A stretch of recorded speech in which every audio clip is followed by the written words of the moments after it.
Okay, here's a really quick video on how to make a sushi roll. One of the biggest mistakes I see is people use a full sheet of nori.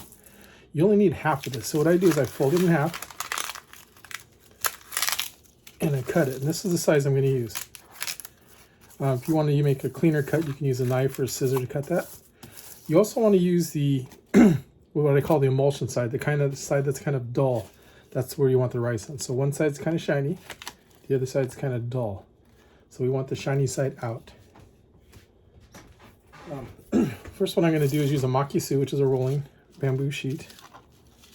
I'm going to put the nori towards the bottom. And I'm going to get about a handball size ball of rice. I'm going to use my left hand to kind of guide it. And I'm going to push this down into like a little mound, well, a row. Then I'm going to push my fingers in, roll backwards to help spread the rice. I want the rice to cover all the way down.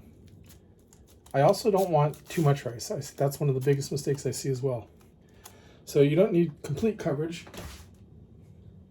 You just need it to mostly fill the nori and have it almost there. I believe about a 1/4 inch on top. I'm going to place the ingredients in the middle. Now I'll put a little more since this is a home one.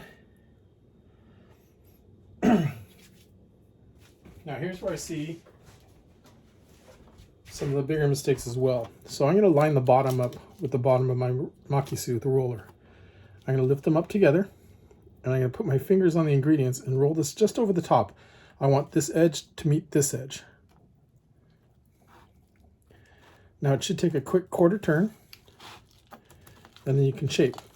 And if you've done this correctly, and hopefully I have, the seam will be in the middle of the roll.